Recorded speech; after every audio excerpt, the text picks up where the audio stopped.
Still ahead here at 2, shelter pets are getting ready for their close-ups. Oh, look at these babies. Some special guests will join us live to show us how one picture could save a life twice. Don't go away. You're watching KCAL 9 News at 2. Shelter animals are in need of a second chance, and one picture could be all it takes. Liz Baker, Alan Semsar, and John Capra are here to tell us about a special workshop that helps animals put their best face forward for adoption. Welcome. We have Reese and we also have Claire with us today. John, tell us about these products that are in front of us. Yes, these are the products that John Paul Pet supports to groom the pets, get them ready for that one picture that's going to save their life by being adopted. And we're having a really great weekend planned for the Baldwin shelter to introduce the families to these beautiful pets. Talk about how you guys want to change this picture-taking effort, because I know when folks go into shelters or rescue locations, they look at this picture. It's almost like a mugshot, kind of, right? Absolutely. These animals come in and they're scared, and they have a very short amount of time to get a picture out there, and a lot of times there's not a lot of time, and so a first impression is really important. And so we teamed up with Seth Castile, who's the underwater dog photographer, John Paul Pet, the Pet Finder Foundation, and Animal Rescue Site Greater Good, and we're doing tour stops all across the country to train people how to groom their pets so that the pets look and feel good, and then take that all-important picture. Because pets are just like our family members, so you know they have to put their best face forward as well, so they need to look good, they need to be groomed, look as glamorous as we do. So what are you doing to make sure that this happens? Along with our tour stops, we also have a website, onepicturesaves.com, where anybody who has any interest in photography, in volunteering at an animal shelter can actually go online, take these classes, and then put what they've learned to use all across the country. From what you've gathered and what you've learned, does a picture, how you guys take it, make a big difference on the way the animals are adopted? It does. I mean, it absolutely does. If you see an animal behind a cage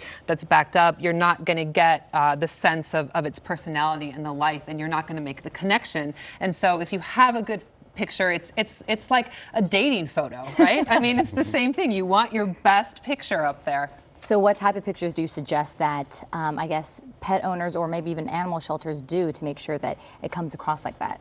I mean, the most important thing is to sort of capture the essence of the animal, get them out behind the cage, put a bandana, put a ribbon, something interesting on them. If you have good lighting, if they're good with humans, put a human in there. You know, there's all sorts of tips and tricks that you can learn on One Picture Saves. And with these tips and tricks, you have the products in front of us. So what do you use to make sure that they look so cute like this guy right here? Well, what we do is we use the wipes on the face. The eyes and ears are important. The face is the most important part of the picture. We want to capture their essence in their eyes. So we want to use the wipes, and these are for teeth and gum, ear and eye, and full body and paw, and they give a real nice shine to the pet's coat. And we have a before and after picture on these. You can see they're quite incredible. Talk about these guys. Are they part of the Baldwin Park Animal Shelter? Yes, they are. They're both from the Baldwin Park Animal Care Center. And you guys are having a big event this weekend on the 13th on Saturday. It is. It's Saturday at Baldwin Park Animal Care and then Control. how they, I guess, are participating. Yeah, so we have a session open to the public where Seth Castile is going to do his workshop. So anybody who's interested in volunteering can come and learn how to groom and take photographs. Then we've also given a grant out to 10 local shelters who will come and have a one-on-one session. They'll get a camera. They'll get really all the tools that they need so that they can go back and train their volunteers and staff on how to take better pictures. From your standpoint, the Baldwin Park Animal Shelter standpoint, having pictures taken of these animals in a different light, just like the program says, save a life. It truly, truly saves a life. The proper picture, getting the word out, is going to save this animal's life. And you guys have already been doing this? We've been doing it with some volunteers, but I think this enhanced program that we're going to be getting into, which is really exciting, is going to save many, many more lives.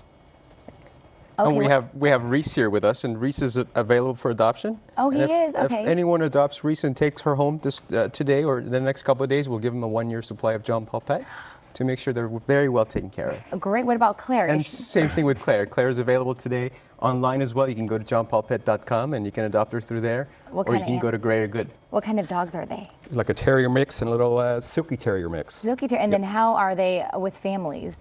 They seem to be very, very well behaved with all of us. They're just having a good old time playing with each other and enjoying each other. Really great. How long have they been at the shelter? A week. A week. Right. Okay, Yeah. so only a week. They probably won't last very long because look at their cute little mugs. We have so many more at the Baldwin Park Animal Care Center. Many, many more. Okay, thank you so much. The big event is the 13th on Saturday at the Baldwin Park Animal Shelter. If you would like any more information about this, just head to KCAL9.com and click on Seen on TV. Susie? Okay, Liz, Alan, John, and Amber, thank you very much for that.